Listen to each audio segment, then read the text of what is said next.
Se abre la sesión.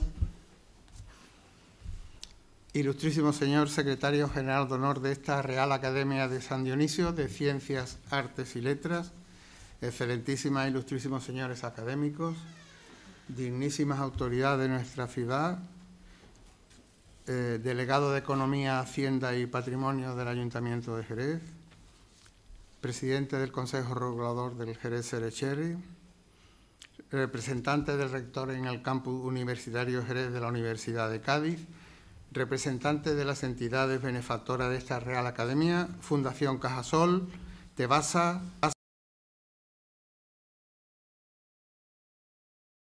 amigos de la Academia, señoras, señores, queridos amigos.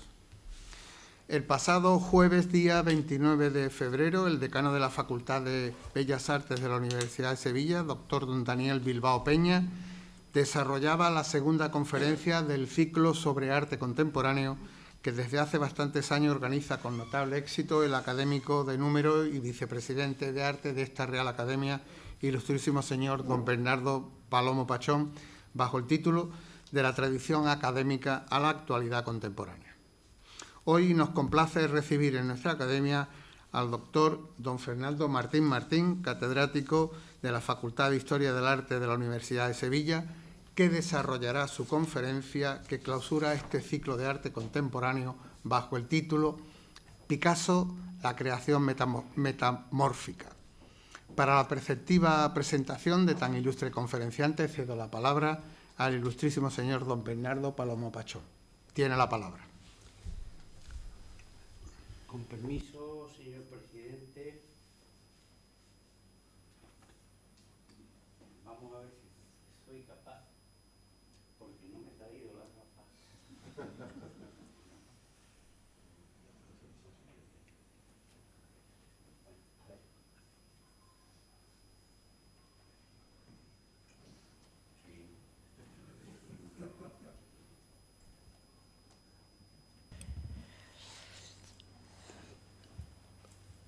Excelentísimo señor presidente, ilustrísimo señor secretario general de honor, dignísimas autoridades, benefactores de la academia, amigos de la academia, mi querido Fernando, señoras y señores. Llega a su final el ciclo de arte de la Real Academia de San Dionisio con la conferencia del profesor doctor Fernando Martín, catedrático de arte de la Universidad de Sevilla y una de las personalidades que más abiertamente han luchado en el panorama artístico andaluz por dotar al arte más nuevo de una entidad, solvencia y, lo que es más importante, credibilidad.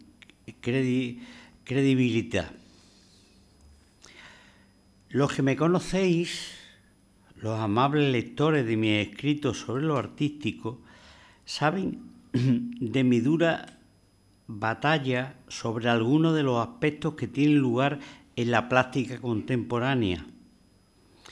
No es de recibo, bien lo sabéis, considerar como obra de arte un mero divertimento producto de una noche complicada, mucho menos como episodios espurios de actuaciones sin pie ni cabeza que quieren hacernos llegar los manipuladores actuantes de lo artístico.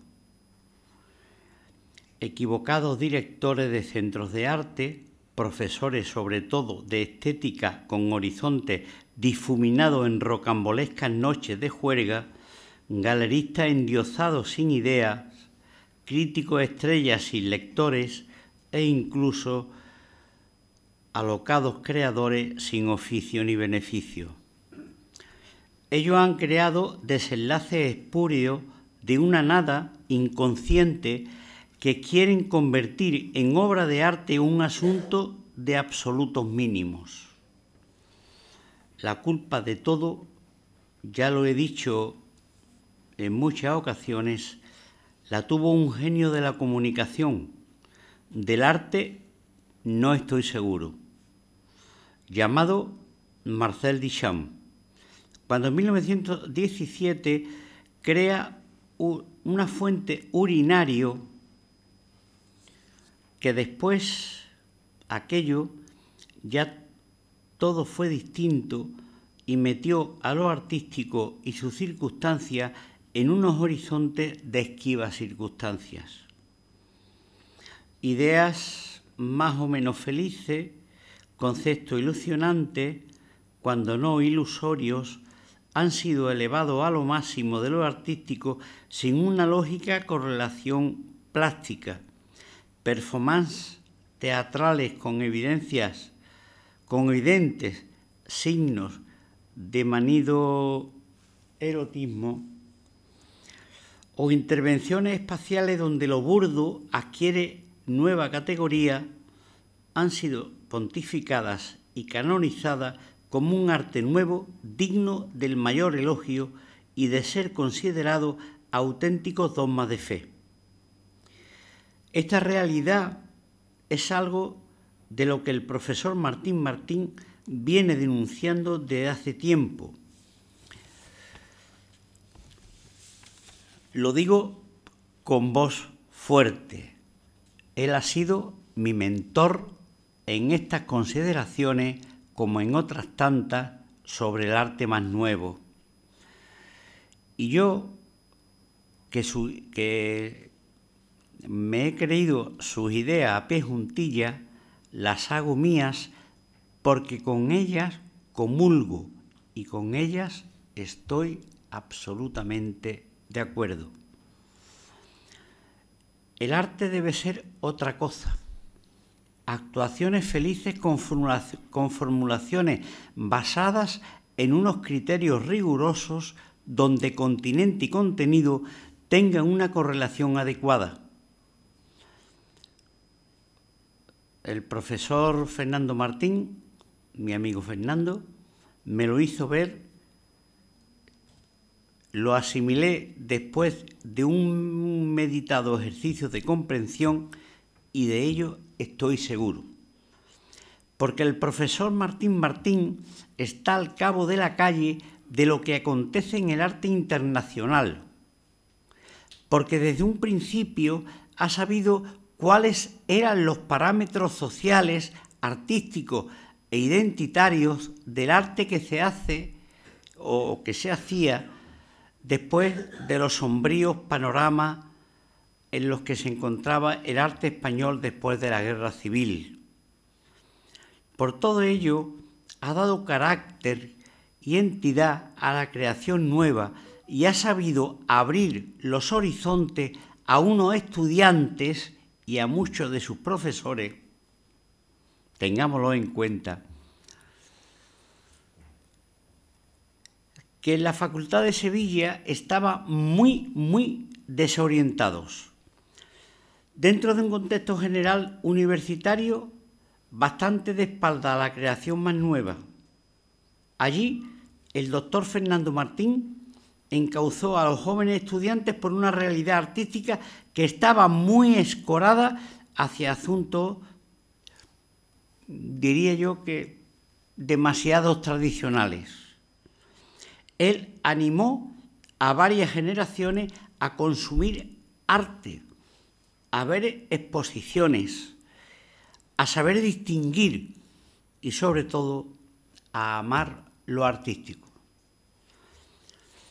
Desde su faceta de profesor actuante, el motivador incansable, de activo positivador de consecuencia artística, Fernando Martín, ha llevado el interés por el arte contemporáneo a muchos estudiantes que sin él hubieran estado faltos de esa conciencia práctica de lo nuevo.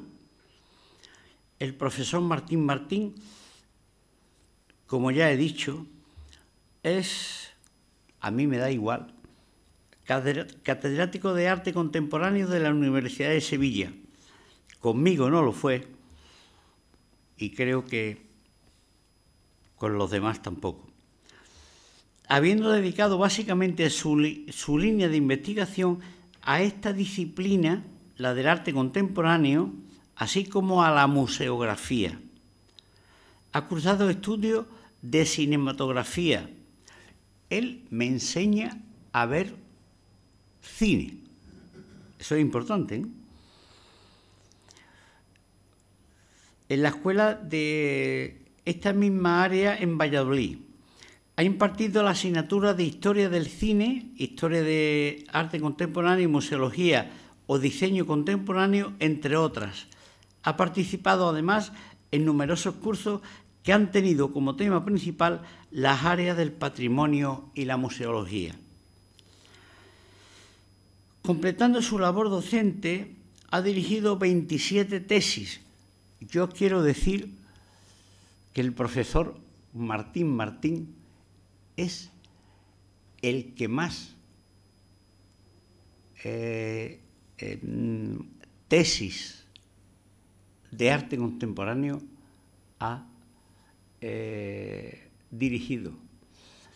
Y los que no los quieran comprender es porque mienten. Porque lo siento, lo digo. Digo que ha dirigido, él dice que 27 tesis. Yo creo que más. Tuve el gran honor de que me dirigiese lo que entonces era la tesina de licenciatura, el arte contemporáneo en el campo de Gibraltar. Una odisea, se lo garantizo. Después fue modelo a seguir para mi trabajo de investigación de cara a la tesis doctoral, la renovación plástica en el campo de Gibraltar, la renovación plástica en Andalucía del equipo 57 al CAP Málaga. Pero Fernando Martín ha sido para mí referente, espejo donde mirar. De él he aprendido y con él me he formado en esta aventura complicada y también cómplice del arte contemporáneo. Dentro de la museología y desde 1996 impartió cursos de doctorado en el Centro de Estudios Avanzados de Puerto Rico y en el Caribe. ¡Qué maravilla! Y en 1999 estuvo en la Universidad Carlos III de Madrid, en su Facultad de Humanidades y Comunicación, durante el periodo académico 2000, unos pocos años. Asimismo, y en el año 2000, también dicta un curso de doctorado en Santo Domingo, en la Universidad Autónoma de dicho país, dentro de la Facultad de Humanidades e Instituto Americano de Investigaciones Antropológicas. Como docente e investigador de arte contemporáneo español, ha organizado cursos y seminarios de arte actual en varias ciudades españolas, siendo asimismo impulsor y director desde 1993 hasta la actualidad de las jornadas de arte contemporáneo celebradas anualmente en Sevilla. Vamos a ver, yo no me quiero meter mucho en esto, porque Fernando ha llevado a Sevilla lo que no ha llevado nadie. Nadie. Y además, en contra de los actuantes sabios de esa Sevilla incomprensible. Pero bueno, probablemente esta noche, cuando nos estemos tomando una copita de vino de Jerez, no me lo perdone. Pero bueno, es igual.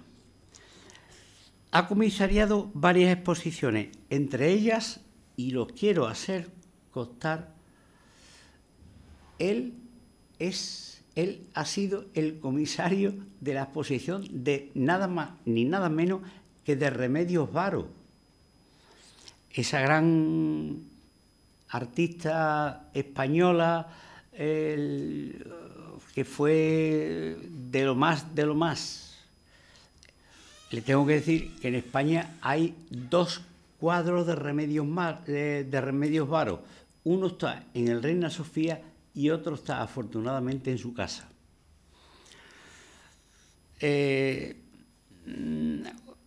ha sido comisario de 10 pintores andaluces, de Gregorio Prieto, de muchísimo de lo mejor que hay en el mundo del arte contemporáneo actual. Vamos a ver.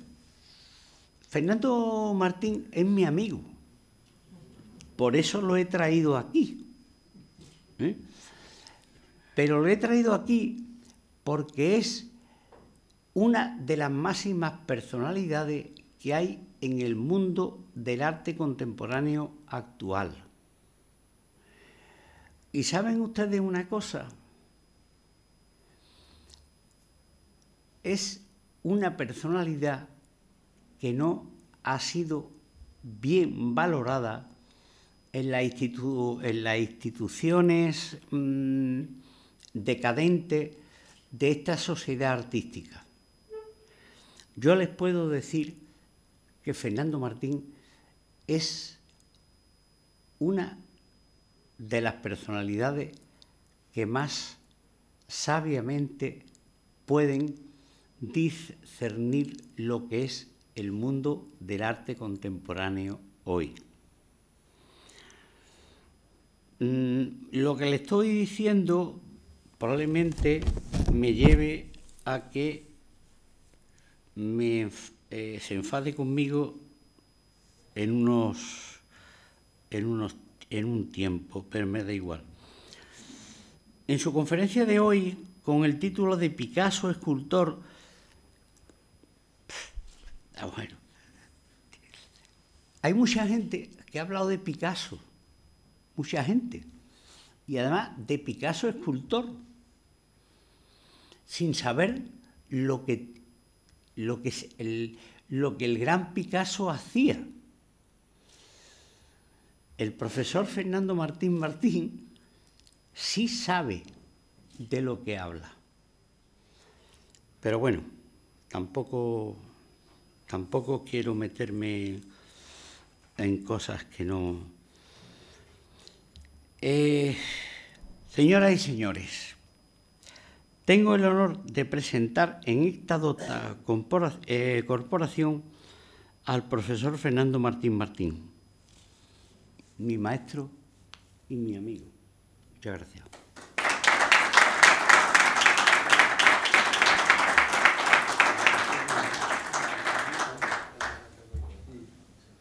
Muchas gracias, ilustrísimo señor vicepresidente, por tan brillante presentación y tan cariñosamente presentado el conferenciante.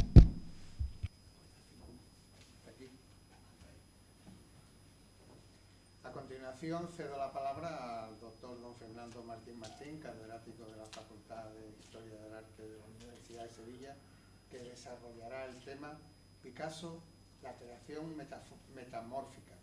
Tiene la palabra. Muchas gracias.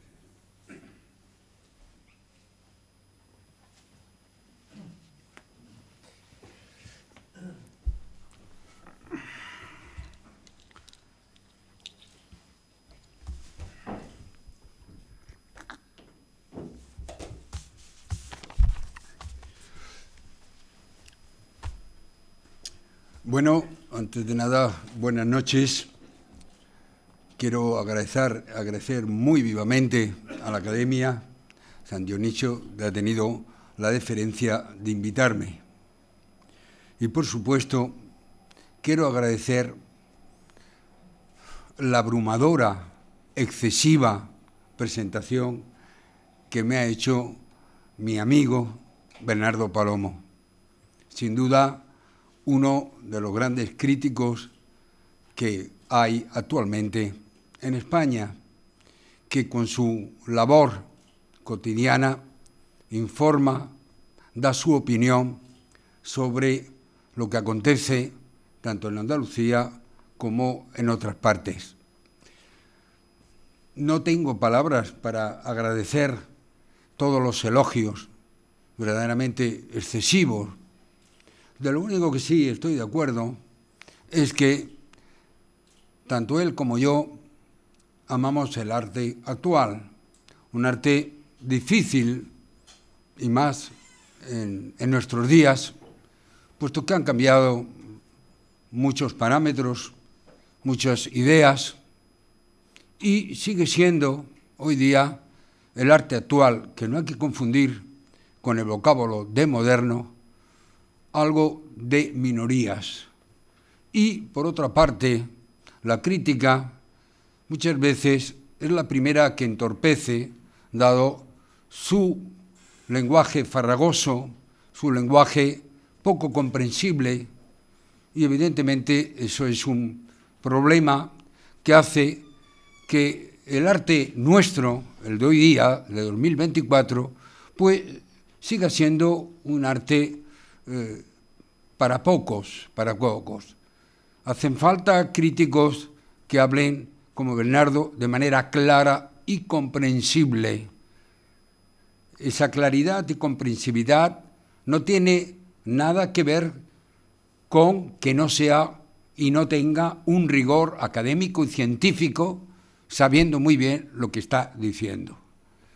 Por lo tanto, de verdad, muchísimas gracias a tener amigos, sobre todo, y personas como él, pues es verdaderamente el mayor agradecimiento que puede tener un profesor, que sepan apreciar su enseñanza, mucho más que los honores, que sea catedrático, titular. No, lo más importante es que sepan reconocer lo que uno, que verdaderamente ama, como es mi caso, amo el arte, pero evidentemente tengo que especializarme y me he especializado en el arte contemporáneo, lo cual no quiere decir que sea insensible a otras expresiones. El que ama el arte lo ama de manera completa, ya sea el arte egipcio, renacimiento, barroco, pero claro, uno se tiene que especializar. Y bien, entonces yo me he especializado en el arte contemporáneo y es verdad, como dice Bernardo, que en mi facultad, la Facultad de Geografía e Historias de la Universidad Hispalense, cuando entré, tuve, por una parte, la fortuna de que el arte de la modernidad, de las vanguardias históricas, pues no se tenía en consideración, dada el peso que hay sobre el barroco y la de tradición. Y desde este punto de vista, para bien o para mal, pues yo pude desarrollar esta labor, dada mi vocación por el arte actual. Y gracias a ello, pues he tenido la compensación de tener unos alumnos, que hoy día la mayoría son profesores o críticos, como Bernardo, que me lo reconocen y yo se lo agradezco, que es, repito, el mejor honor que puede tener un profesor, saber transmitir unos conocimientos, pero transmitirlos con verdadera vocación. El tener vocación significa sentir, no ser un diccionario andante. Hay muchas personas, muchos profesores que yo tuve, pues que eran verdaderamente bibliotecas, pero ese conocimiento, esa enseñanza no lo sabían transmitir. Por lo tanto, en cambio otros sí que tuve en otras áreas, ¿no? Y esto es lo que vale. En fin, no quiero más alargarme, sino agradecer muy sinceramente. ¿Cómo no puedo agradecer que una persona me haya dicho y hayan ustedes escuchado que yo como si fuese un premio Nobel? No soy un premio Nobel. Soy un profesor que ama y tiene vocación. Eso es lo primero que hay que tener, vocación y sentir, no solamente conocer. Bien, hoy mi intervención, como ven en la pantalla, es sobre Picasso. Quiero empezar por tres conceptos muy importantes. Uno de ellos es la creador. Creador es un concepto extraordinario, es un concepto privilegiado, es el que da verdaderamente estatuto a un artista. Hay muchos artistas que pintan, muchos escultores que esculpen, pero que genéricamente se les pone el epíteto de artista de manera genérica. El verdadero artista es el creador. ¿Y quién es el creador? El creador es el que inventa, el hacedor de nuevas cosas, de nuevas miradas. Ese es el verdadero artista, el que da unas nuevas visiones de una realidad que conocemos, que está ahí, pero que él ha sabido, con su subjetividad, con su sensibilidad, informar y traducir, sea en pintura, en escultura, en vídeo, etc. Y bien, esas características, pues Picasso las tuvo, evidentemente. Picasso fue un artista verdaderamente fuera de lo común, versátil, interdisciplinar y de una proliferación en cuanto a obras inigualable dentro del siglo XX. Y además con una influencia muy importante, sobre todo hasta 1950 del siglo pasado. Tal manera que podemos decir antes y después de Picasso. Después del año 50, pues ha venido otros artistas. Por otra parte, quiero subrayar, el arte de Picasso debe entenderse no como una evolución.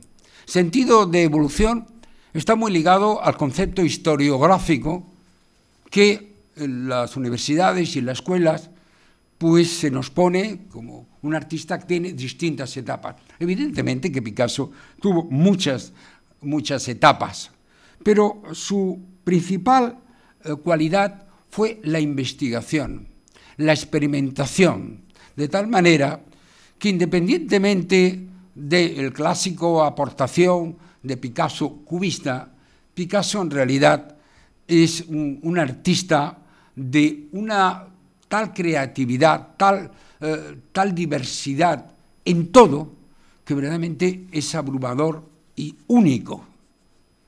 Independientemente que un autor que tiene un cómputo o una nómina, pues no exagero, de más de 10.000 pinturas, 700 esculturas y no digamos grabados, pues evidentemente no todo lo que ha hecho, ni él ni otros artistas, tiene el mismo valor. Pero qué duda cabe que Picasso fue y es un referente. Y por último, en el campo de la escultura, piensen que Picasso va desde el modelaje, va hasta el assemblage, va el objet trouvé, va la cerámica. Picasso moldea, Picasso talla, Picasso quita, abre el espacio. Verdaderamente su reconocimiento como escultor, como ha aludido muy bien mi amigo Bernardo, ha sido un reconocimiento relativamente, diríamos, reciente, a partir de los estudios de Walter Spies, cuando se valoró a Picasso, Picasso escultor, Picasso que transforma el objeto, como vamos a ver. Si bien es verdad que en un principio, en 1900, finales de 1900, realizó sus primeras obras, en el año 20 retomó esa visión tridimensional, pero va a ser a los años 30, en la época de Bouguereau, cuando Picasso va a desarrollar una creatividad verdaderamente extraordinaria, como vamos a ver. Bien, aquí la primera imagen que tiene es el Grand Palais de París en 1900. El Grand Palais fue el espacio privilegiado básicamente de la pintura académica, lo que se llama la pintura, o lo que se llamaba la pintura pompier, de la cual aspiraban la mayoría de los artistas. Piensen, una idea que hoy con la perspectiva actual quizás pues se nos deforma. Piensen que el concepto de vanguardia, es un concepto que proviene de la jerga militar, avant-garde, que propuso a partir de la Primera Guerra Mundial. Esa vanguardia que hoy estudiamos en los libros de la modernidad, no la contemporaneidad, era una minoría. El 90% eran pintores académicos, pintores de una sólida formación, que sabían muy bien el conocimiento del pintar, pero no eran creadores. El creador, como digo, es el que inventa algo a partir de unos géneros que son los mismos ayer y de hoy. O sea, el bodegón, el paisaje, el retrato, siguen siendo géneros temáticos, iconográficos, pero evidentemente su interpretación es totalmente distinta, porque los tiempos son distintos y la sensibilidad y la formación de los individuos son distintos. Bien, pues a este edificio, un edificio que podríamos llamar wagneriano, un edificio propio de la época ecléctica, es donde se realizaban las grandes exposiciones de las cuales acudían artistas no solamente de Francia, sino todo el mundo. Y en este edificio, como pueden ver, esta es una panorámica interior del Gran Palais, un edificio que para la época 1900, cuando se inauguró, era muy moderno en tanto en cuanto su estructura pues empleó el hierro, el vidrio y el cristal, aunque diríamos que su contenedor obedecía más a un sentido ecléctico de la arquitectura. Y tal como vemos en esta fotografía, si observan bien, el tipo de escultura es evidentemente una escultura de tipo figurativo, de una escultura de tipo épico, en donde verdaderamente lo académico, el Renacimiento como ideal, va a tener un referente, un elemento especular en el cual los artistas pues, se van a elaborar. Observen, por ejemplo, este grupo escultórico. Es muy normal en aquella época, durante mucho tiempo, que los edificios oficiales fuesen coronados por grupos escultóricos. Si ustedes van y se fijan en la calle de Alcalá, en Madrid, frente a la Academia de San Fernando, verán que el antiguo Banco de Bilbao tiene pues una cuadriga. De tal manera que podríamos hablar de un museo, diríamos, en el cielo, de obras, tal como pueden ver. Estas obras son un tipo de obras literario, grandilocuentes, en donde pues, el sentido heroico, el sentido teatral, era un elemento común, y de ahí su preferencia en los edificios oficiales durante mucho tiempo. Y evidentemente este grupo escultórico de la armonía contra la discordia pues coronaba ese gran palais. El tipo de escultura que se presentaba, tal como podemos ver, bien aludía al mundo del Renacimiento, al mundo clásico sobre todo. Al fin y al cabo, el Renacimiento no es más que la versión fructífera y fértil de las enseñanzas del griego y del Roma, pues personajes de la mitología que a través, en este caso de Teseo, son alegorías que aluden generalmente de la virtud frente a, diríamos, al mal, o el héroe frente, diríamos, al oponente, tal como nos presenta Teseo y el Minotauro. Las alegorías que existen en literatura de toda la época, después de una iniciación, pues, y pasar una serie de pruebas. Entonces, este tipo de escultores y de obras, bien realizado desde el punto de vista morfológico, y académico, era bastante común. O el monumento, los monumentos conmemorativos, como en este caso, en donde se está aludiendo a un gran químico que sus investigaciones fueron muy productivas para la agricultura, este señor Buisson, y realizan este tipo de monumentos conmemorativos que, como pueden ver, dentro del elemento figurativo, nos presenta a una pareja, con una peana que no es más que una columna, ¿no? un fuste, y de remate la escultura del prócer, del investigador. El escultor ha empleado muy bien el contraste entre la piedra rosada del fuste de la columna y el bronce. Son características muy típicas de este tipo de escultura que se va a desarrollar hasta muy entrado 1918 contra esa minoría de investigación, de experimentación de la vanguardia. Vean, por ejemplo, este magnífico altorrelieve.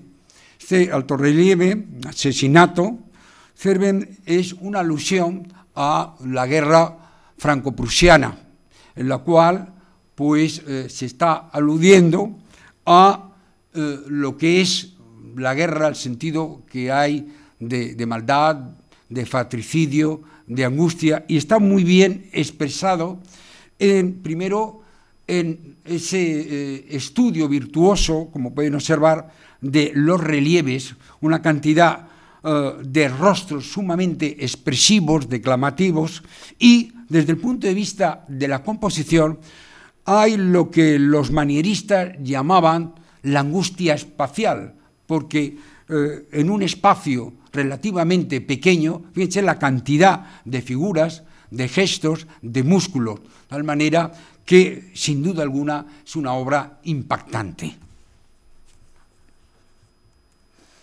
Tenemos esta obra, todos conocido, La Edad de Bronce de Rodin. Rodin, sin duda, junto con Medardo Rosso, que está poniendo cada vez más en su puesto, son los padres de la escultura. Uno, en plan figurativo, no olvidemos que Rodin, su gran, diríamos, genio admirativo era Miguel Ángel.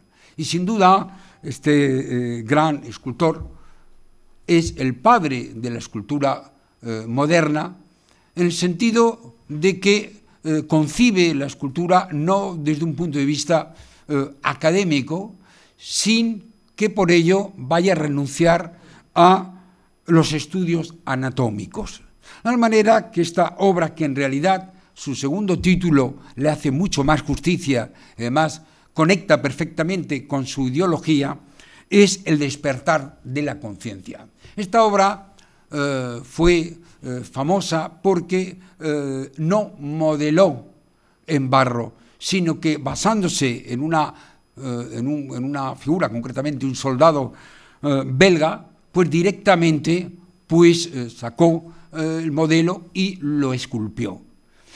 Lo esculpió en el sentido de manera de modelar a partir del cuerpo, no de la talla como era normalmente. Y eso sorprendió a muchos jurados, tanto que le acusaron de que esto no era así, que él verdaderamente no había realizado esta obra de manera natural, sino que había hecho una talla. Si observan bien la figura, verán que este muchacho se lleva la mano en la cabeza. Y entonces responde muy bien al segundo título, El despertar de la conciencia. O sea, la reflexión del hombre ante la realidad que la rodea. Es mucho más acorde que La Edad de Bronce. Eso concuerda perfectamente con su segunda obra, que tiene el mismo concepto, El pensador. Tanto uno como otro lo que están es aludiendo a la reflexión del hombre, a la existencia del hombre más en el siglo XX. Bien, nos dice Julio González que va a ser, sin duda, el padre de la escultura de hierro, como dice Smith, pero sobre todo el que va a inducir a Picasso, como vamos a ver, la utilización del hierro y sobre todo del hierro soldado. Y nos dice, y es importante, que un artista de la categoría de Julio González se refiera a Picasso, dice, a mi juicio, el lado misterioso, el centro neurálgico, por decirlo así, de la obra de Picasso está en su escultura. O sea, que un renovador, un innovador, un experimentador como Julio González a partir del hierro diga eso de Picasso es muy importante. Aquí tenemos la mano de Picasso en yeso. La mayoría de las obras están realizadas de Picasso en yeso, en barro, y luego son traducidos, como también ocurre, a bronce. Y esta es una mano de un Picasso con 57 años y que luego pues está traducida en bronce. Pero lo de menos es el material, sino la idea. ¿Qué nos quiere transmitir? La mano, desde la prehistoria, desde las cavernas prehistóricas hasta nuestros días, no solamente es la huella de que el hombre ha querido certificar su paso, bien por elementos religiosos, bien por la única autoafirmación, es una especie de firma. Pero esto diríamos que es una lectura primaria. La segunda es la mano que piensa, la mano que ejecuta aquello que queremos hacer. De ahí que muchos artistas contemporáneos, pues en sus obras dejen la impronta de su mano. Se ven esta obra de Joan Miró, esta obra que su lectura, como casi todas las obras, son, como decía Umberto Eco, ópera aperta. O sea, cada uno lee la obra según su sensibilidad, según su estado de ánimo y, evidentemente, su formación. Entonces, esta obra, que simplemente puede resultar un poco, tiene un concepto de mural, vemos la multiplicidad de manos, es como diciendo yo, y al mismo tiempo puede recordar como una especie de constelación de aves, ¿no? Podemos traducir, y tiene ese valor de afirmación, de poner las manos en un lienzo como firma autógrafa, pero sobre todo como firma diciendo,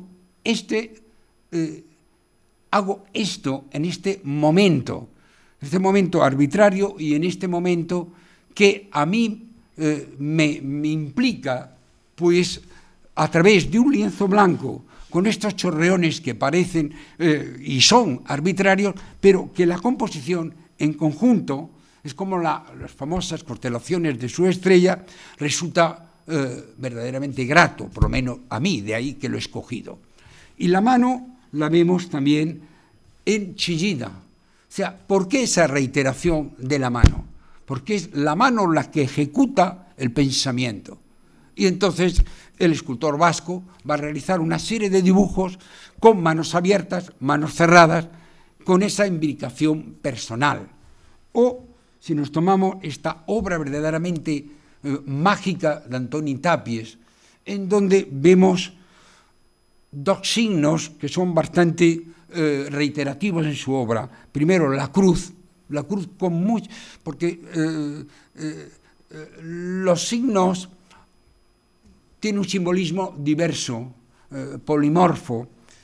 Si observan bien, esta obra nos está hablando de dos elementos muy importantes, no solamente la mano que ejecuta, sino la mano que ve, no que mira, sino que ve, que es distinto el mirar que el ver. Y, por otra parte, con materiales distintos, como materiales que son ajenos a la pintura, como es el polvo de mármol. Esta obra, evidentemente, tiene un sentido de fascinación mágico importante. ¿Qué quiere decir? No se hagan nunca esa pregunta. ¿Qué es? No, ¿qué siente usted? Eso es lo importante en el arte. Bueno, esta es la primera obra de Picasso, Mujer sentada. Estamos en 1902. Picasso todavía no vive de manera definitiva en París, va a ser a partir de 1995, y su vida está en París y en Barcelona.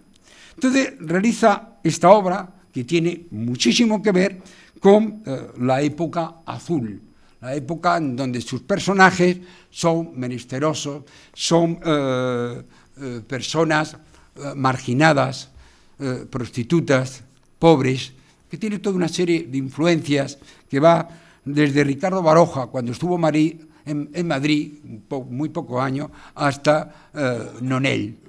Pero este tipo de iconografía va a ser paralelo entre obra y escultura.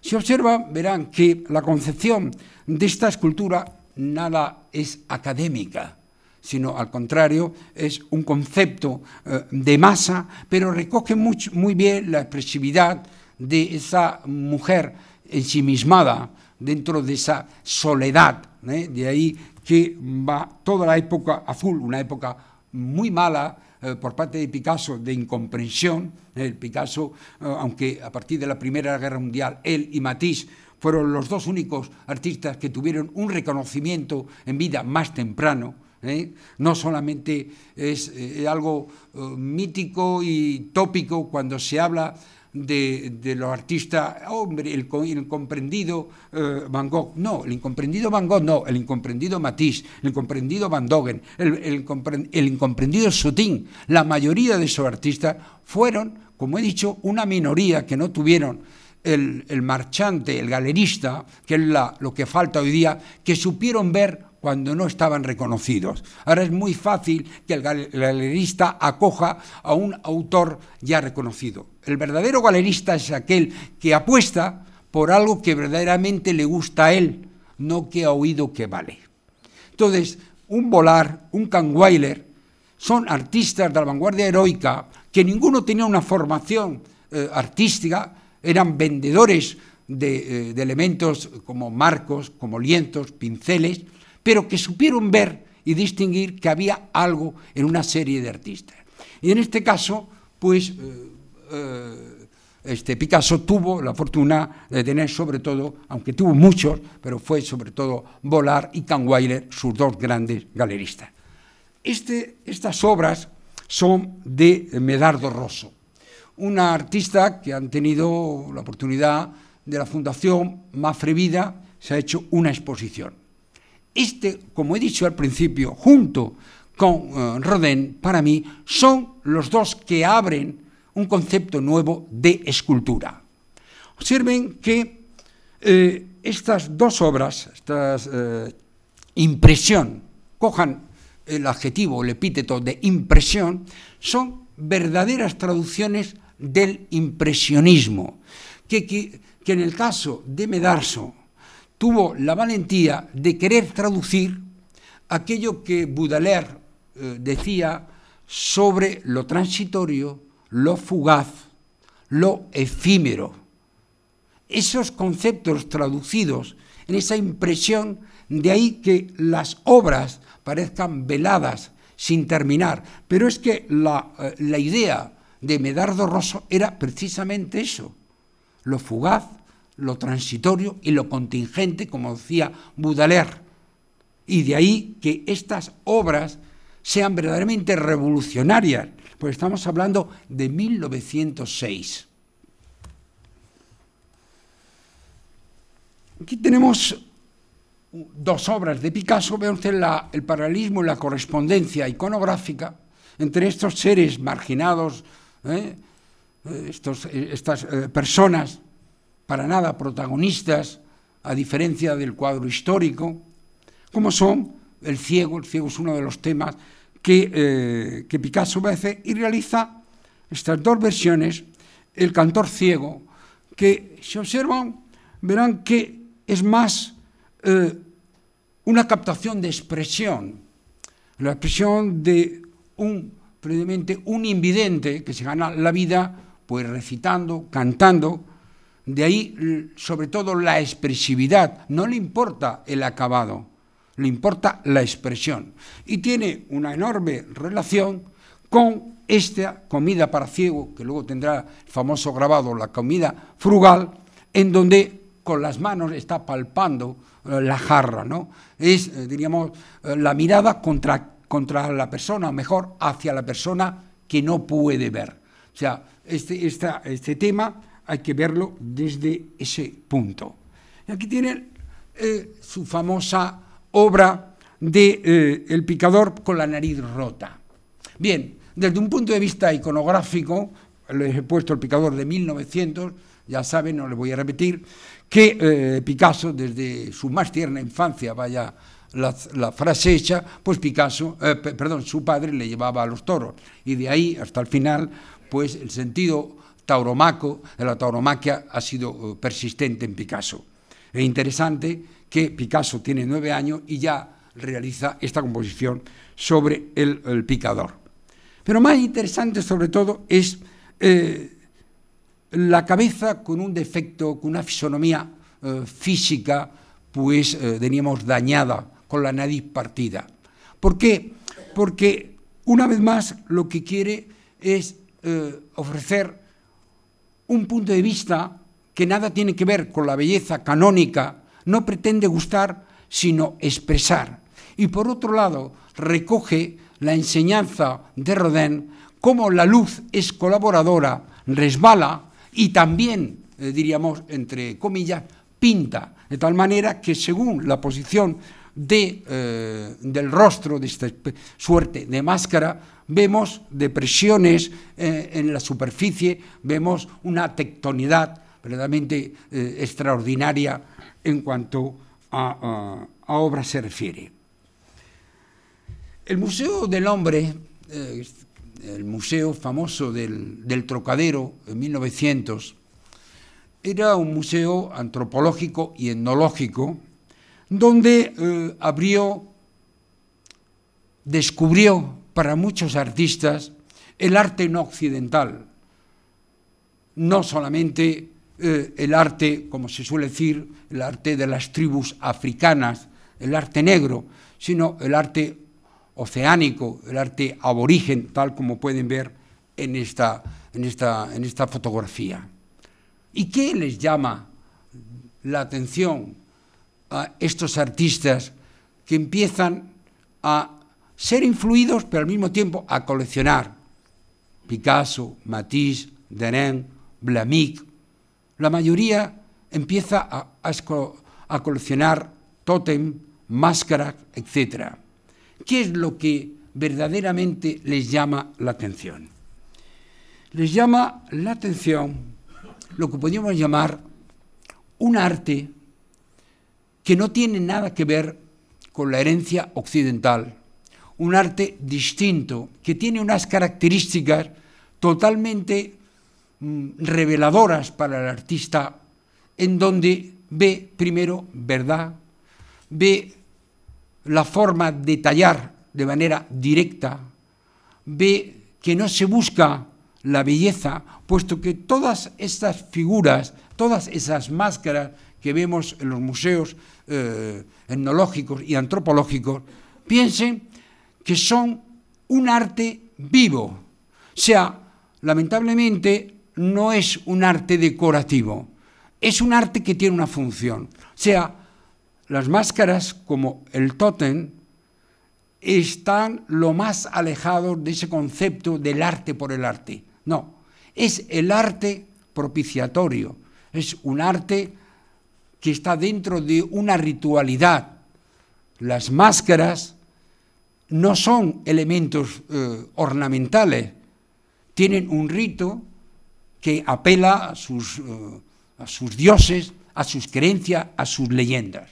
Pero desde el punto de vista plástico, tiene y tuvo para Picasso una revelación que es ese sentido hierático, ese sentido realizado muchas piezas monolíticas, tomando solamente un tronco, y de ahí pues expresan toda una serie de creencias, pero traducidas a un lenguaje que no tiene nada que ver con la herencia clásica. De ahí la sugestión, la fascinación de todos los artistas por el arte otro, no el arte otro de Brut, sino el arte distinto a los conceptos occidentales. Me gusta porque es distinto, porque me está diciendo otras cosas. Esta obra de 10 centímetros, lamentablemente está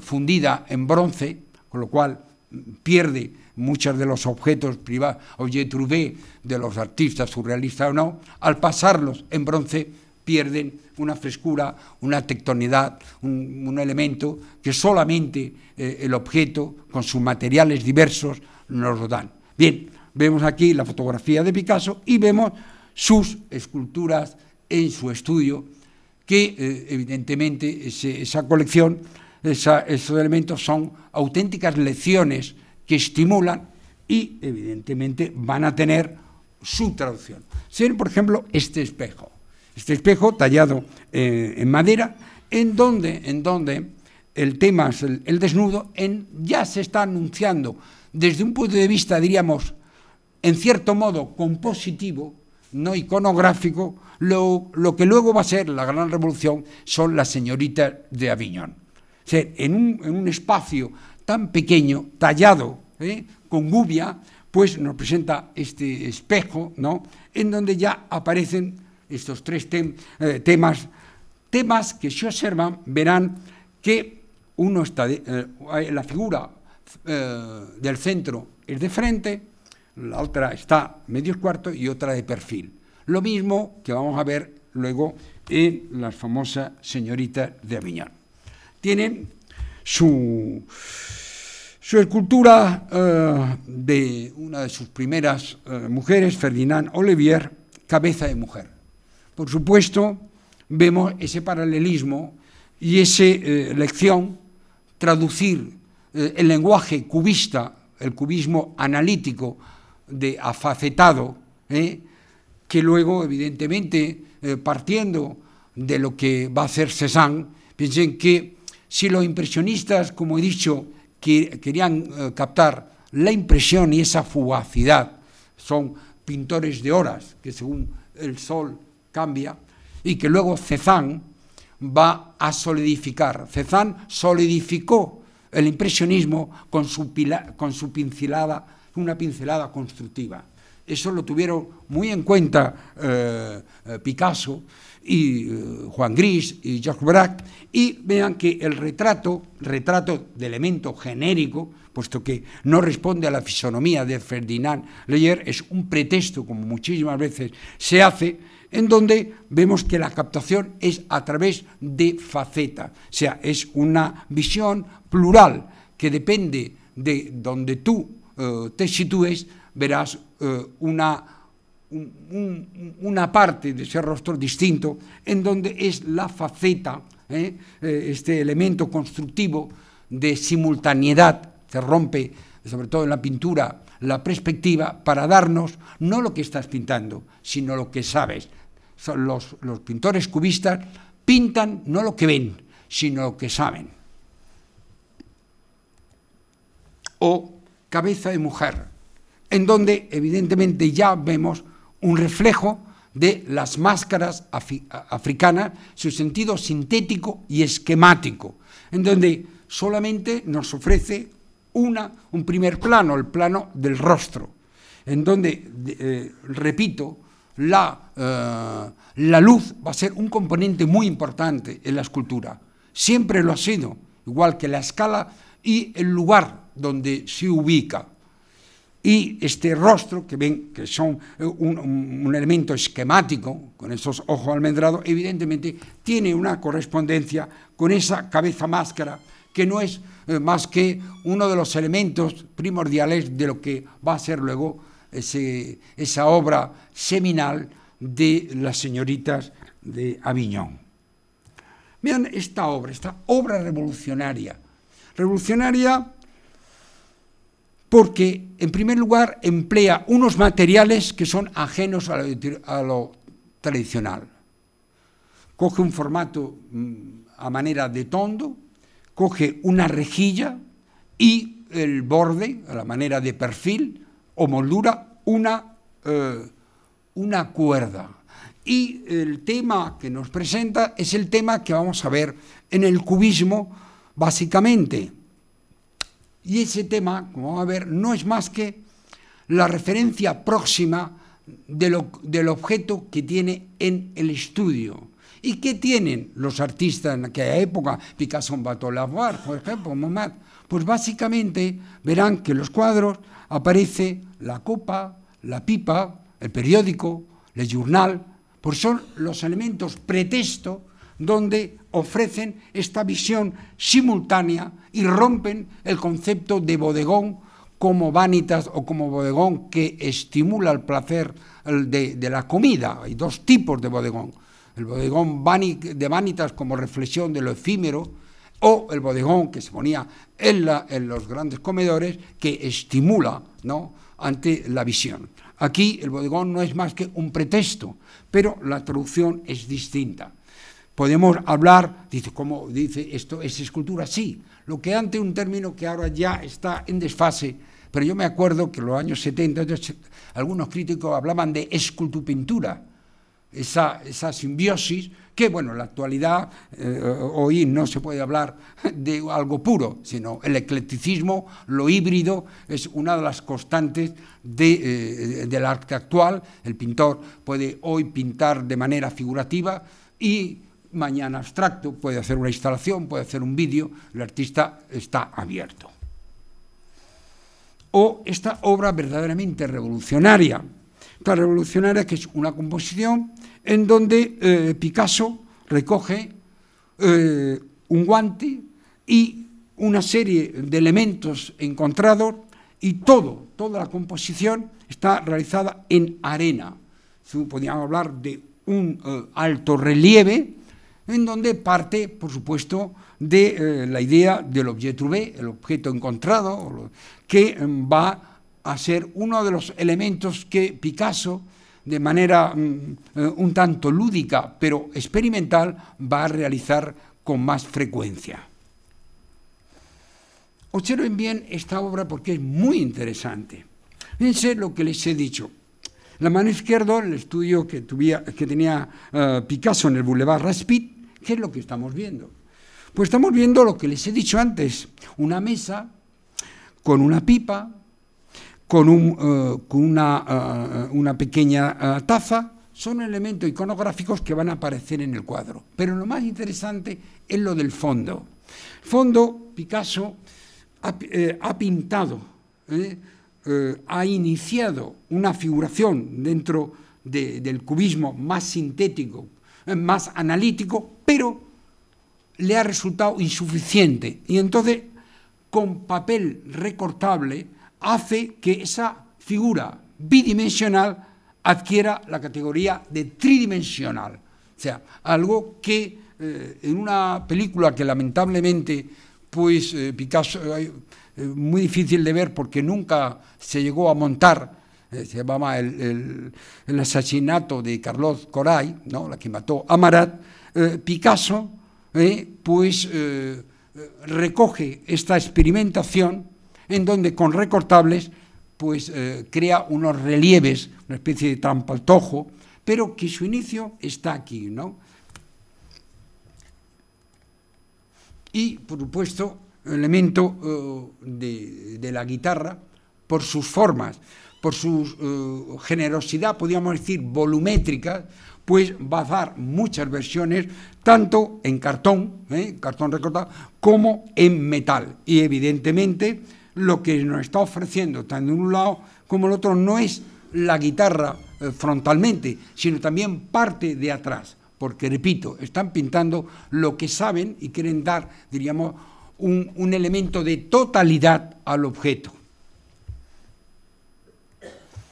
Esto es una de las obras más importantes, como es la Copa de Absenta. La absenta, llamada helada verde, era y es un licor muy frecuente que tomaban en la Bohème, porque tenía unos efectos muy, muy fuertes, ¿no? Y sobre todo, la absenta, su bebida requería todo, diríamos, un ritual. Y ese ritual era con un terrón de azúcar, se vertía el líquido verde, un verde esmeralda, de ahí el nombre muy poético de helada verde, y una vez vertido, porque es un licor muy fuerte, pues diríamos que el terrón de azúcar, diríamos, de alguna manera neutralizaba el amargor, ¿no? Eso es, diríamos, lo que es, pero ¿cómo lo compone Picasso? Picasso emplea por primera vez un elemento ya dado como es la cucharilla. O sea, forma parte de la escultura. Pero, por otro lado, siendo fiel a su idea cubista de ofrecer no lo que ve, sino lo que sabe, quiere ofrecer exterior e interior a la vez. De ahí que nos ofrezca distintas, según nosotros nos movemos, si tuviésemos la idea de la copa esta de ajenjo, moverla, pues veríamos que tiene diferentes elementos morfológicos a la hora de realizar. Esta es la primera versión. Aquí ven el retrato de uno de sus amigos de la época de los Quatre Gats, Fernández, con la famosa copa, y hay toda una iconografía, como vamos a ver, del ajenjo. Esta es la primera versión, esta la segunda versión. En esta segunda versión vuelve a emplear un elemento dado, como es la cucharilla, pero no solamente nos ofrece una visión interior-exterior, esa dualidad, sino que aplica la técnica del puntillismo de Seurat, y nos da un sentido más decorativo. Ven ustedes, por ejemplo, la obra de Degas. Dos elementos importantes que llaman la atención en esta obra. Una, evidentemente, que ha sido muy bien traducida. Observen bien el líquido de la copa de absenta. Pero más importante para mí, no solamente es el encuadre, que evidentemente, como se nos ha dicho, pues Degas empleaba la máquina de fotografía y tenía unos encuadres totalmente originales. Lo más importante para mí en este cuadro es el carácter captador psicológico de la incomunicación de los personajes.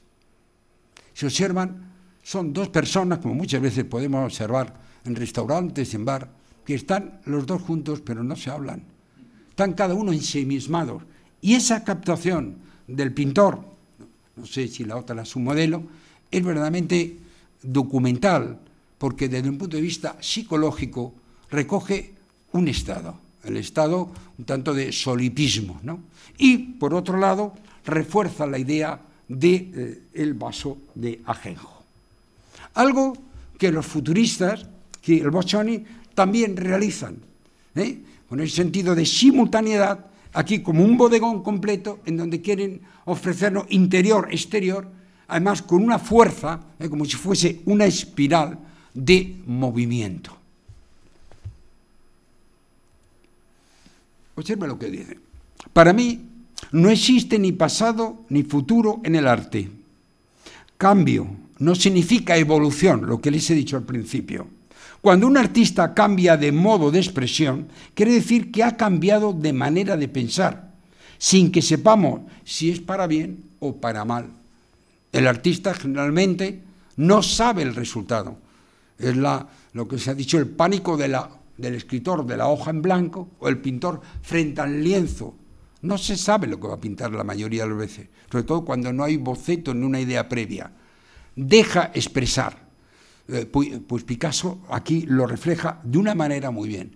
No sabe si los resultados van a ser positivos o negativos. Esta es una escultura de 15 centímetros que se pudo ver dentro, saben ustedes que el año pasado fue el cincuentenario de la muerte de Picasso.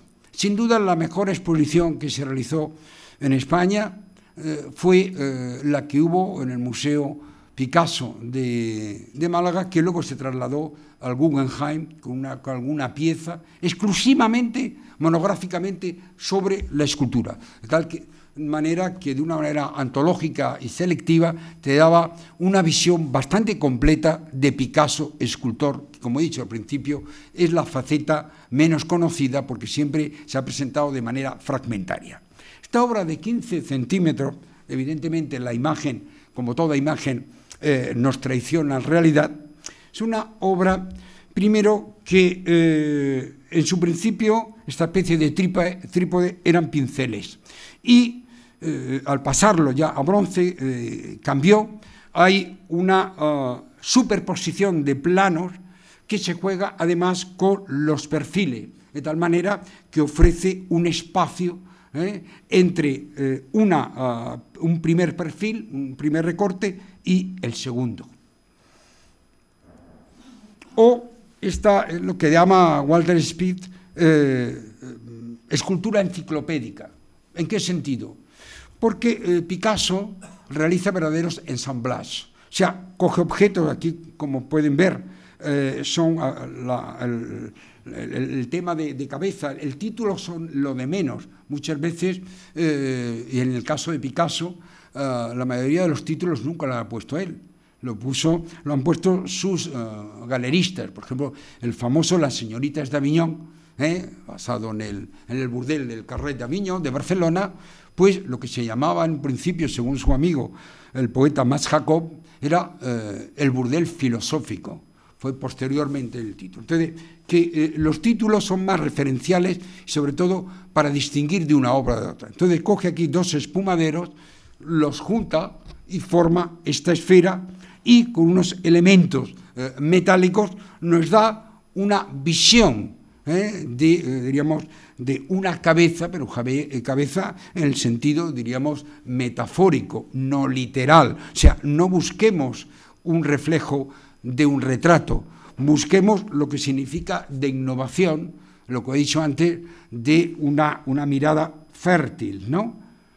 Y este es su gran mentor. Esta obra es quizás la obra maestra de Julio González, que está en el Iván de Barcelona, Mujer peinándose, y esta obra evidentemente corresponde a los años 21 y 30, cuando Picasso va al taller de Julio González, y Julio González, que había trabajado como soldador en la fábrica Renault, le enseña a soldar. Eso fue verdaderamente una revelación para Picasso. Picasso, piensen que es una esponja. Picasso, su obra desde el punto de vista iconográfico tiene muchísimas referencias. Él mismo dijo una frase entre tantas que dice, el pintor bueno copia, el malo roba. Y les puedo decir que Picasso era un cleptómano extremo, porque todo lo que veía lo copiaba, pero lo transformaba, lo mutaba, hacía una metamorfosis. Entonces, esta obra, como van a ver la próxima, es una obra donde hay elementos, si se fijan bien, es mujer peinándose, es el tema del aseo, del higiene, que va desde el Renacimiento hasta nuestros días. Si se observan, verán que en la parte superior hay un espejo y hay unos elementos filiformes que aluden al cabello. Y luego unos elementos biomórficos, ¿no?, orgánicos, que muy propios de esta época. Y esta obra, por supuesto, viendo esta, puedes entender esta obra de Picasso. Tanto es así que, porque lo sabemos por los libros, si le ponen a una persona, a un estudiante, esta obra de la mujer en el jardín, pues si pone que es de Julio González, yo personalmente no le calificaría de mal, porque tiene unas concomitancias muy parecidas. Hay dos versiones, la blanco que está en el centro Pompidou y la que está en el Reina Sofía. Sin duda es una de las obras maestras. Hay que decir algo, antes he eludido. Esta escultura se llama Mujer en el jardín porque estaba pensada para un jardín, para el aire libre. La mayoría de las esculturas de gran formato son esculturas que piden un espacio. O sea, el problema de la escultura, que hoy día la escultura como objeto tridimensional, ya esa definición ha sobrepasado, escultura hoy es todo, expansiva, etc., es un problema de ubicación y de escala. Son dos elementos para juzgar la escultura. Entonces, esta obra verdaderamente adquiría su relieve, su entidad en un jardín, pero no en un espacio. Bien, como ven, eso es un ensamblaje de obras que algunas pues están aludiendo a elementos, por ejemplo, del jardín, este trébol, ¿no? Y está jugando con llenos, vacío, con la transparencia, o sea, todo un laboratorio de investigación. Pero quizás esta es una de las obras para mí mágicas y de la mejor, es el monumento a Apollinaire. Esto es su maqueta.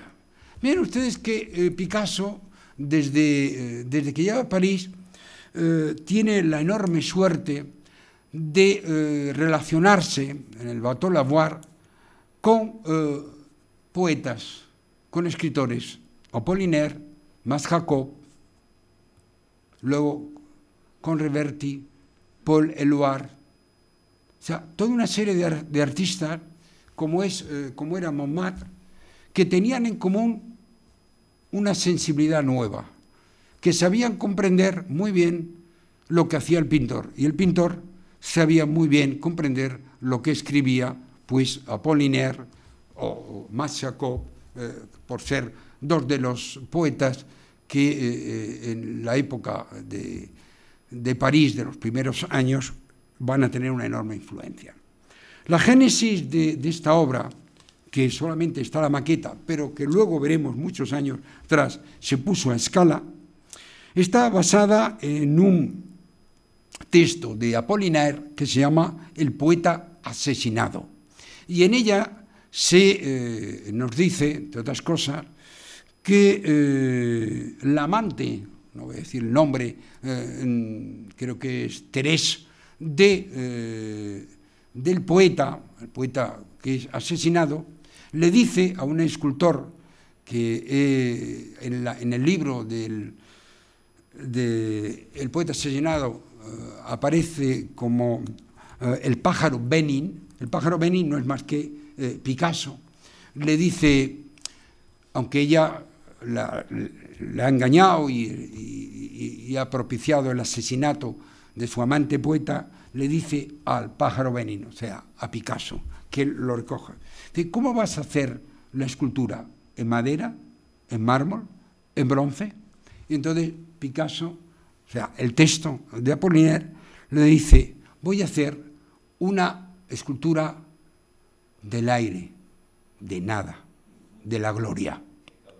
Y ante esa visión de la nada, de la gloria, del aire, traduce y realiza, si se fijan bien, al principio dice, ¿qué es lo que estoy? Sí, es una chica que se está columpiando.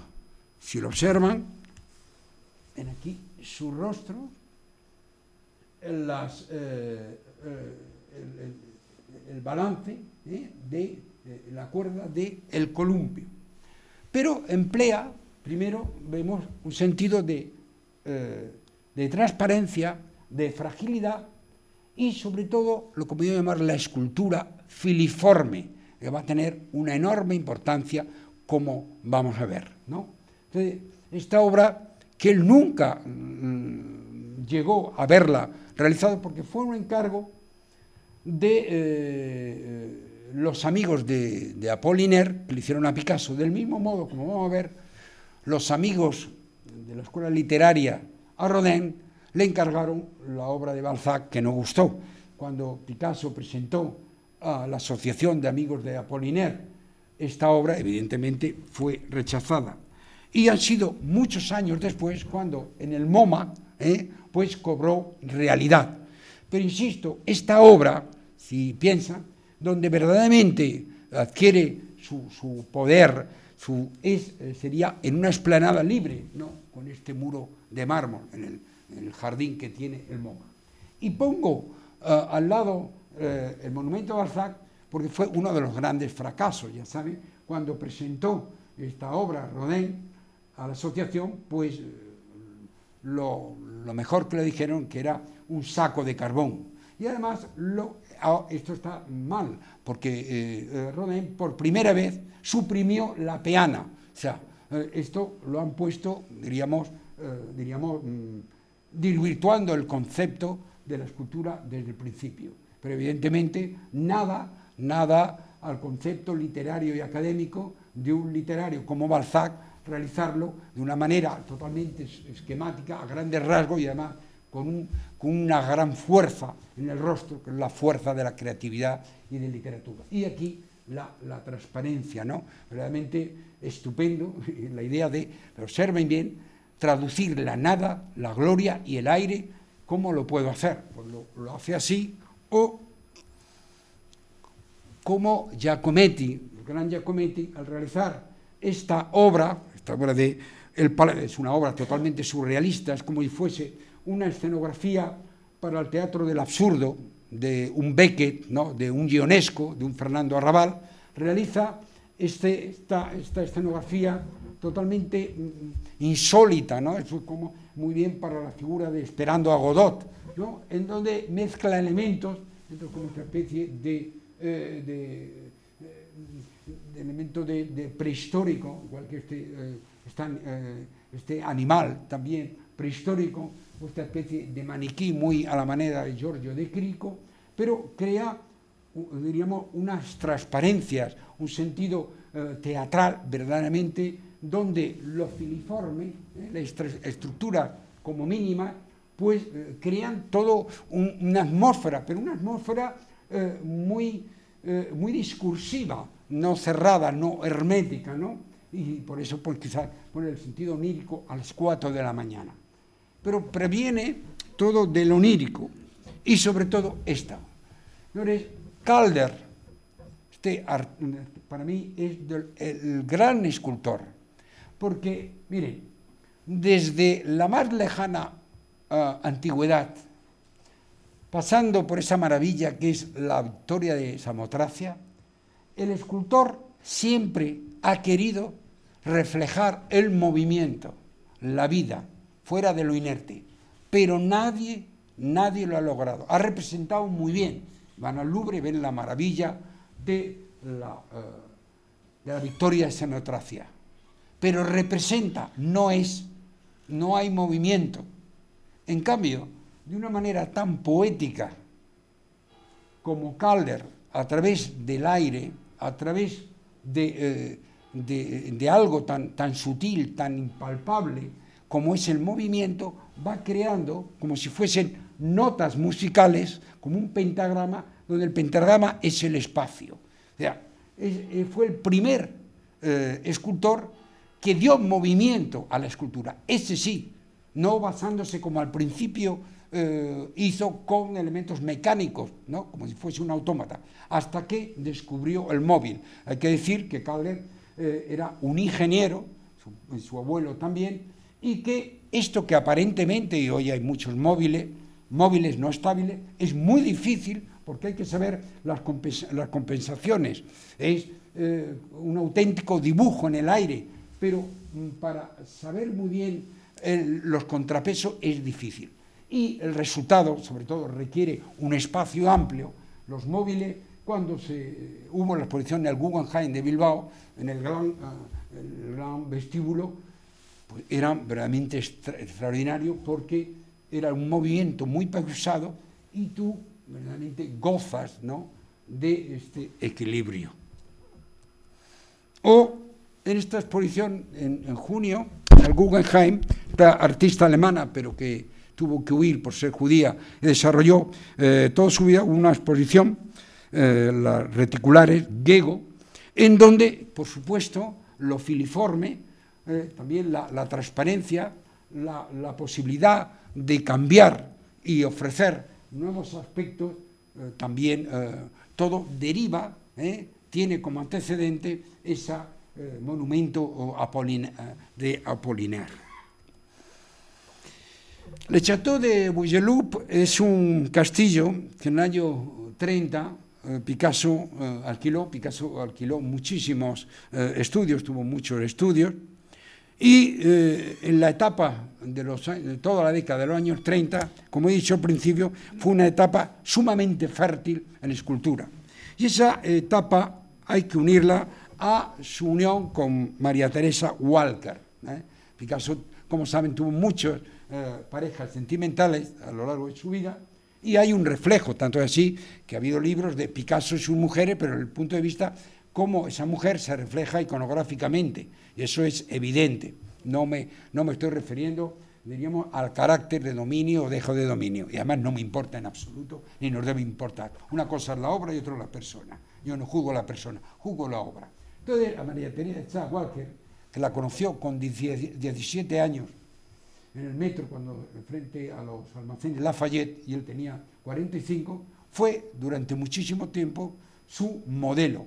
Y vemos cómo este rostro va a tener una traducción, tanto en su obra gráfica como en su obra escultórica, en donde el elemento de masa es lo que, diríamos, tiene de entidad, en este sentido morfológica, donde nariz, cabello, es todo uno, y repito, hay partes sin hacer, el non finito famoso de Miguel Ángel, pero también de Rodin y de muchos artistas, es mejor no acabarlo, pues va a ver, y vean ustedes que la relación es bastante evidente, tanto en dibujo como en escultura.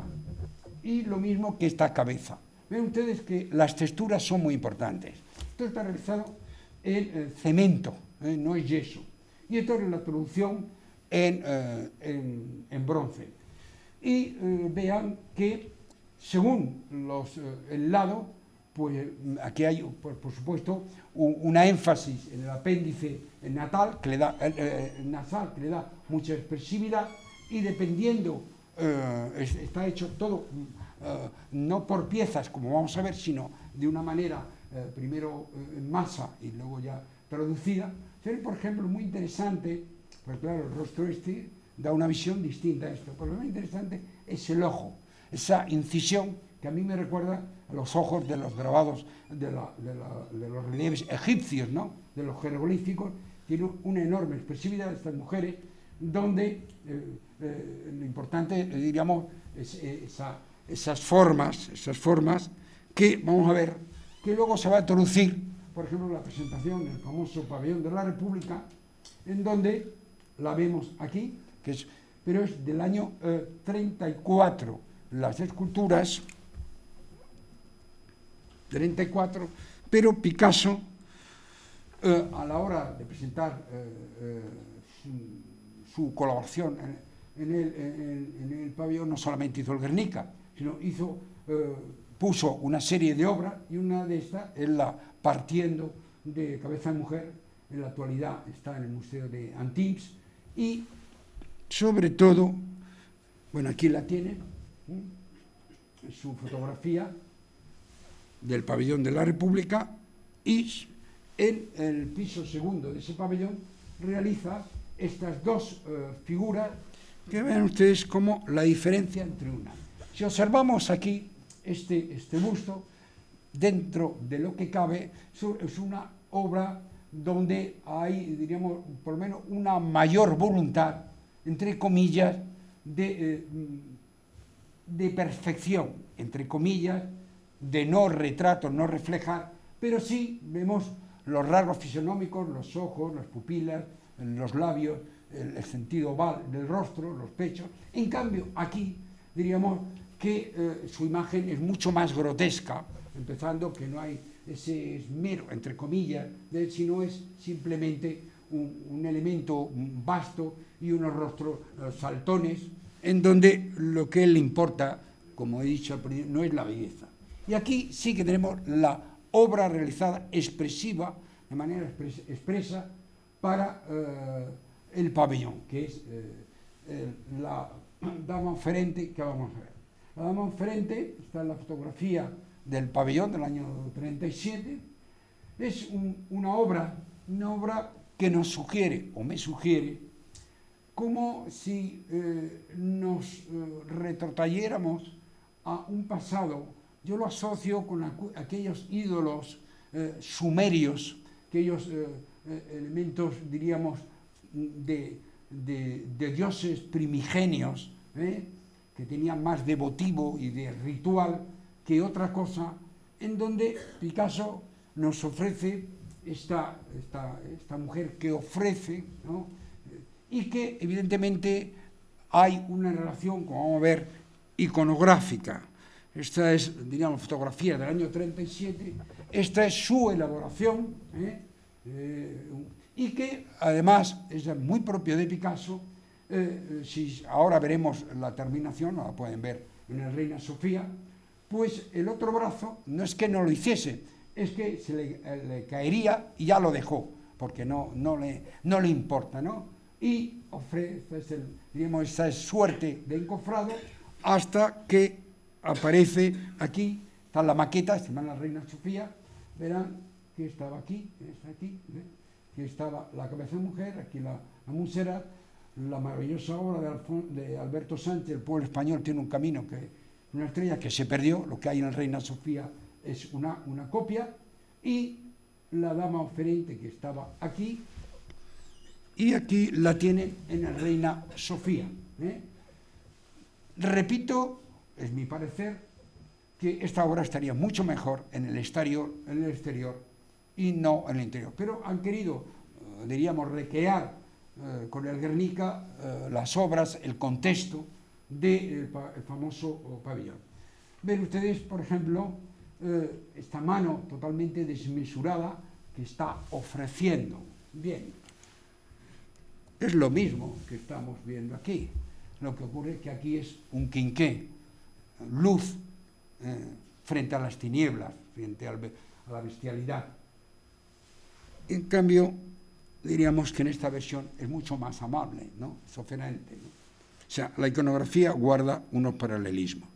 Y esta es, hay dos esculturas nada más, la que está en Reina Sofía y esta en Beauvais, que es donde está enterrado Picasso. Muy difícil de ver, porque es muy difícil dejar. Esta es una fotografía de Edward King y estas son las dos únicas expresamente de Picasso donde está enterrado. Observe, por ejemplo, esta obra.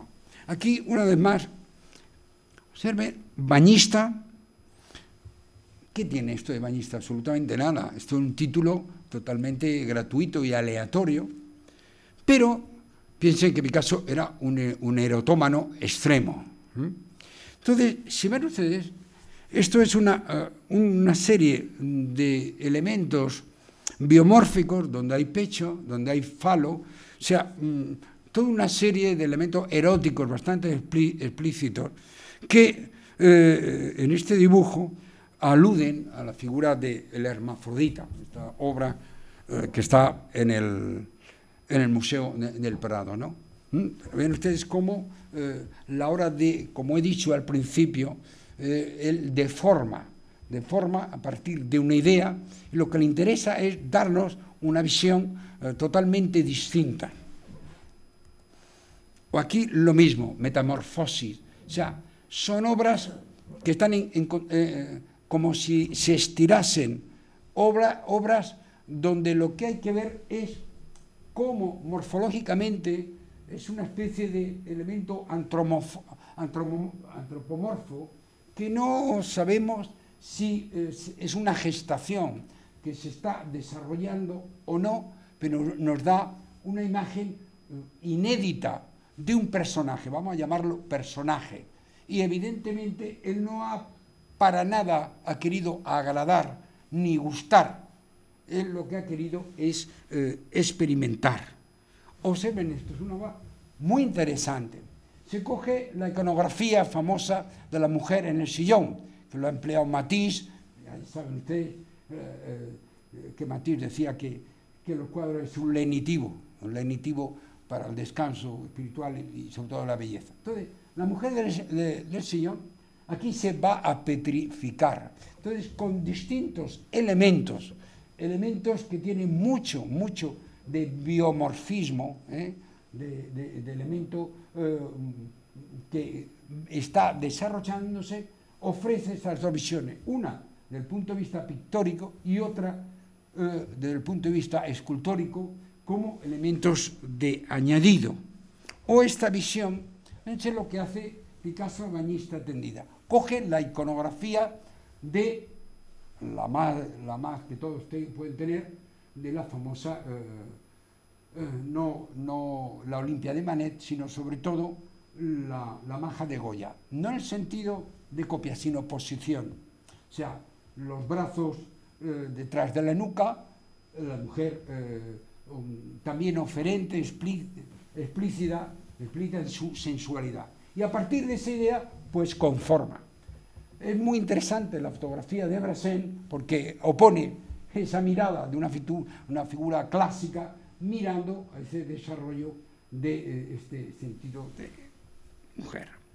O volvemos al sentido, diríamos, filiforme, en donde de una manera monolítica, como hemos dicho en el arte africano, con un simple trozo de madera muy estilizado va a ofrecer todo eso. No sé si lo vieron en la exposición de Picasso en Málaga o en el Guggenheim, donde cada figura es distinta. O sea, la capacidad creativa de Picasso es verdaderamente extraordinaria. Y en el sentido de fitiforme, evidentemente tiene un parangón con Giacometti, que le gusta tanto a mi amigo Paco, porque es pero fíjense, las dos visiones distintas, ¿no? Mientras la visión de Picasso podíamos decir que es más lúdica, más experimental, aquí se está hablando de la soledad, del ensimismamiento, y sobre todo tiene mucho que ver cómo trabaja la superficie, como erosionada, como herida, ¿no?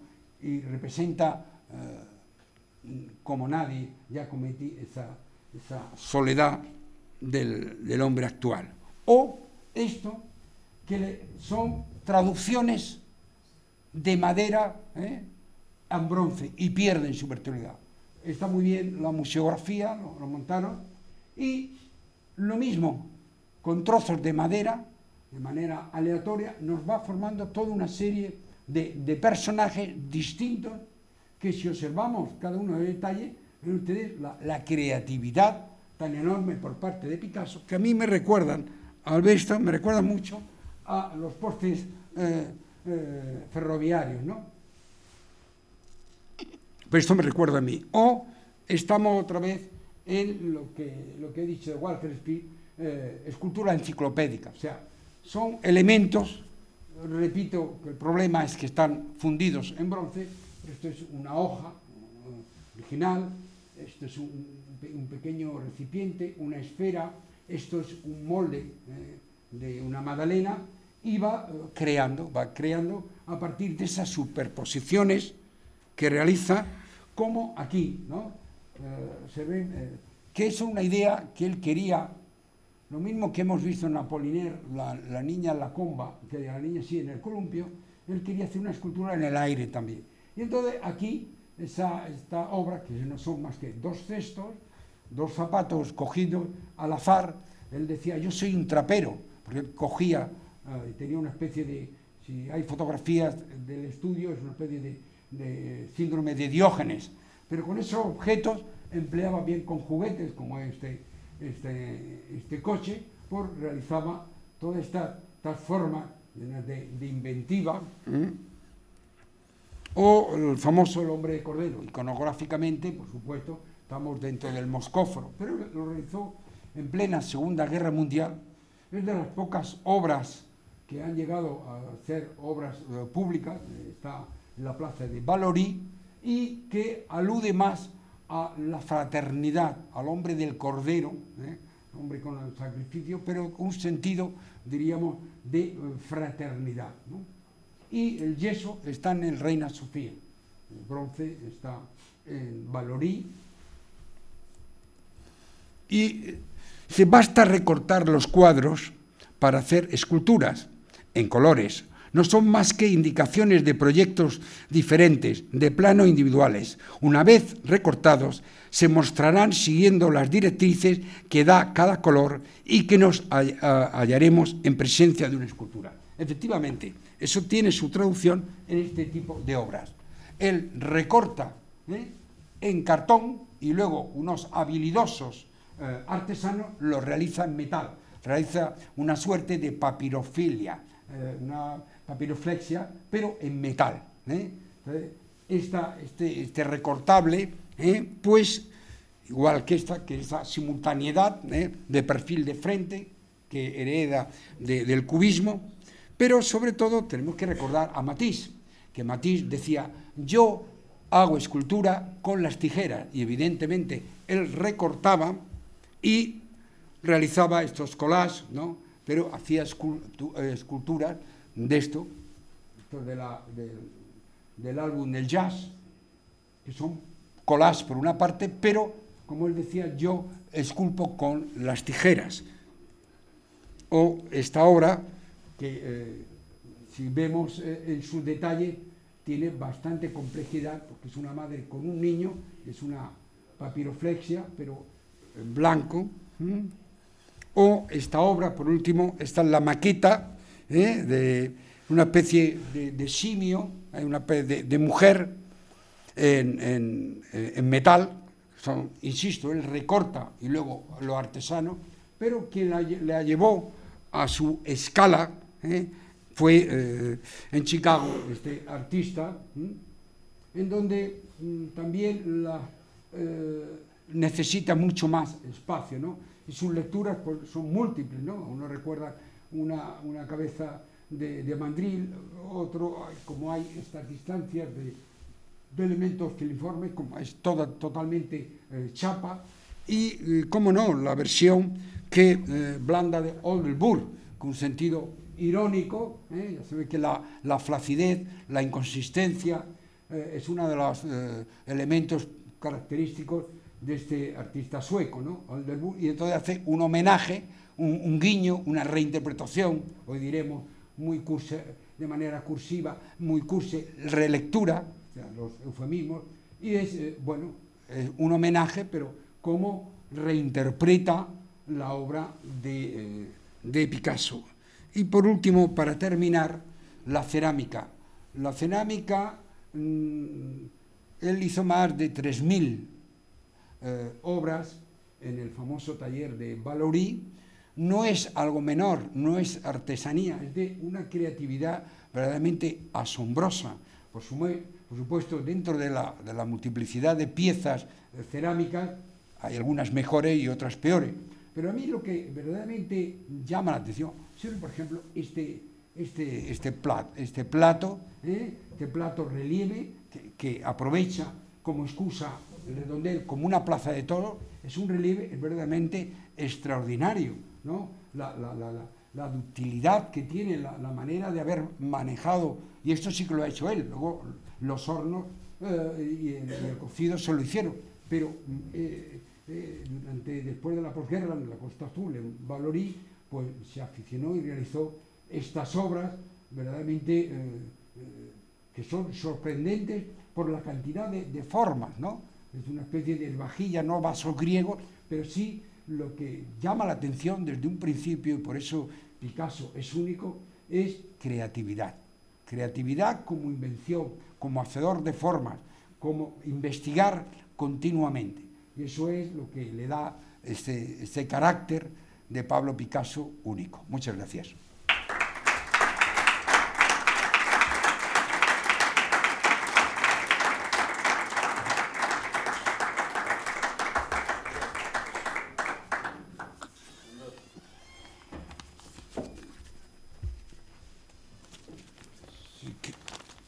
¿Tienen alguna pregunta? Si no la he cansado demasiado, pues por supuesto. No hay costumbre. No hay costumbre. Bueno,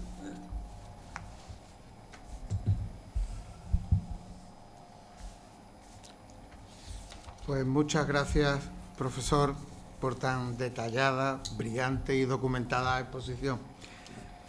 Decía Marcel Duchamp: el nombre de Picasso por sí solo encarna la expresión de un nuevo pensamiento en el campo de la estética. Creía que la principal contribución de Picasso, habiendo empezado de cero, era haber sabido mantener en cada momento de su dilatada trayectoria artística una frescura envidiable. Picasso añadía en cada uno de sus estilos, subrayó la intención de liberarse de las conquistas anteriores.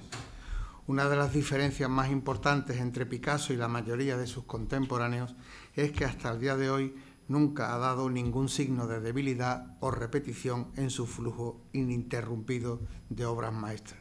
Hasta ahí llega la cita de Duchamp. Aparentemente la escultura de Picasso se vio eclipsada por sus pinturas y jugó un papel secundario en su fértil trayectoria artística. Sin embargo, me agrada coincidir con nuestro conferenciante, citando también a Julio González, al gran escultor catalán Julio González, por Pellicer, creo recordar, por su segundo apellido, que vivió una gran parte de su vida en París, contemporáneo y amigo de Pablo Picasso, y situaba su mirada escultórica en la génesis de su trabajo y decía: he observado muchas veces que no hay forma que le deje indiferente. Él mira todo, en todo momento, porque todas las formas representan para él algo, y ve todo como escultor. En mi opinión, cita Julio, el lado misterioso, el centro neurálgico, si se le puede llamar así, de la obra de Picasso, está en la escultura, que tanto ha dado que hablar de su obra, que tanta gloria le ha proporcionado. Ciertamente el profesor Martín nos ha dado esta tarde una lección magistral para conocer, admirar y profundizar en un genio que a todos nos desborda por su talento, su grandiosidad como artista y al tiempo acaparador de todos los saberes de las bellas artes. Muchas gracias de nuevo, doctor y maestro Fernando Martín. Gracias por haberme invitado.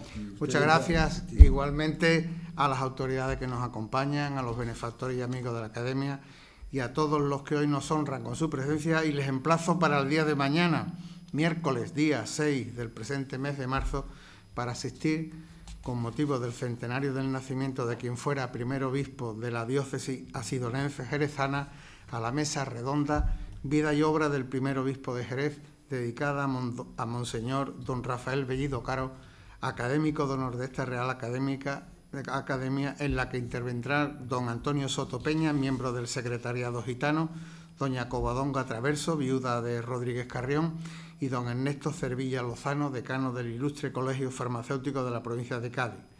Preside y modera este presidente que les habla. Sin más consideraciones, se levanta la sesión. Muchas gracias a todos. Muchas gracias a ustedes y a Bernardo por eso.